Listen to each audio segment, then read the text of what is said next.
Good morning, comic book fans. Welcome back to Comics in 5 Minutes. I'm your ever-loving host, Shorty, and today we're on to King of Spies by the rather excellent Matteo Scalera and Mark. Please don't forget that I did Kingsman and Kick-Ass Miller. And we talk about the artwork first because the artwork is spectacular. And I will admit, I kind of half forgot why I liked it as much as I did. When I was flicking through it, I was like, this is brilliant. It reminds me of Sean Murphy. And it wasn't until I'd finished reading it that I thought, it isn't Sean Murphy. What does it remind me of? Poked around a little bit on the guy. I follow him on Twitter, and it's the guy who did the artwork for the third Batman White Knight series, the one with Harley Quinn. By far the most mature one, the one that's better written, and the one that looks really, really good. My favorite of the three, in fact. So when I saw that artist, and it was like, okay, yeah, that makes sense. Well, I like it now. And actually went back and checked some stuff out again, and it is really, really good. Like there's just fine little bits of detail that are absolutely brilliant. There's some flashback moments where you get the main character kind of like done in a much more inky, washed out way than the rest of it to show that kind of thing. There's bits where it actually is happening in the past and then jumps to contemporary. There's not much change in that kind of style because it's still the real world rather than a memory, and that was a really nice touch. It isn't just here's in the past, it's going to look different. It's his memory of things isn't exactly what they were. This is how he sees things. And that was a really, really nice way of doing things. But we start with something quite ridiculous. I mean, this shot is brilliant. Main character, I forgot his name. King, we'll call him. He's the King of Spies, and that's his last name. Jumping off the top of what looks to be a 1450s story, but shooting people on the way down, landing on the top of a moving ambulance and going through it, and surviving, which is very Mark Millar. Yes, sure, everyone remembers him from his groundbreaking classic, Superman Red Son, but for the most part, they're probably going to talk about Kingsman and Kick-Ass, which is good. They're entertaining comic books. But what this reminded me of was Nemesis, I hate to say it, and that is one of my all-time least favorite comic books because it's Mark Millar's kind of habit of creating Superman characters without them actually having superpowers, but then still thinking they can do almost Superman-level things. At one point, not long after this, the character King managed to get from one plane, I think a twin prop, to another plane in midair without the people in the second plane noticing he's done it. Now, don't get me wrong, at least Mark Millar didn't ask Scalera to draw him running across a wing of a plane at cruising altitude wearing a cape or anything ridiculous like that.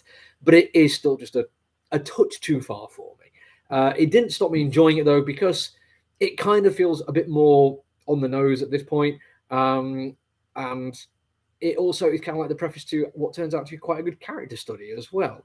The title character, the King of Spies, King, whatever his first name is now an old man. He's kind of semi-retired, doing stuff to still, maintain relevance, using his old contacts. But he's realized that he's left a family behind him, and he's done horrible things to his wife and the mothers of his children. As he's grown up looking around the world, he's seen how bad the situation is. There's a point where he's in a taxi on his way to a business meeting, and he gets pulled short because of a climate protest. And my first thought there was going to be, oh, Mark, don't have this guy being like, oh, gosh, these darn kids with their climate crises. Instead, you actually get a sense that he is sympathetic to it. And as an older man who's done things to, like, maintain this capitalist patriarchy, he's feeling like it's stuff he shouldn't have done. I mean, he wasn't doing it because he was in favor of a capitalist patriarchy. You get the impression he was doing it because he was a man who wanted adventure and they were paying him a lot to do it. But he still has a realization and he's changing his mind. That's a good thing. Old people looking at the world and thinking, people should stop complaining about it, that's a bad thing. Doing something about it to change it is pretty good. I like the idea of it.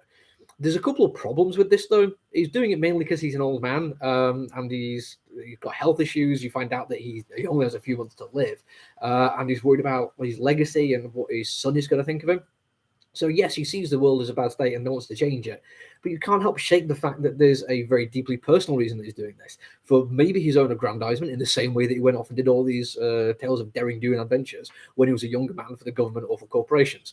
So it's still not necessarily the actions of a hero, but it is the actions of a character which makes sense within the world, and it's a well-drawn, well-written character. I actually find him quite interesting. He is still also going to be trying to solve the problems in the way he did, well, the way he maintained the problems. But again, that fits.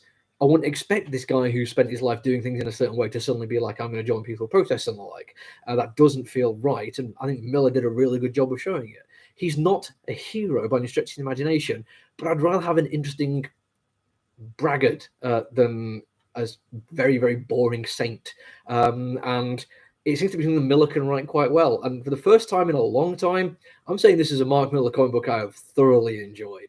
There's been a few I've picked up and read them and thought, yeah, that's okay. But this is the first one where I'm like, yeah, actually, from start to finish, for all the craziness, for all the ridiculous things that happen, it all felt like it was part of a coherent story and worked really quite nicely and just added to the world and the action and the adventure. And I really liked it. I'm going to be back tomorrow. Until then, look after each other, everyone. Stay safe. Bye.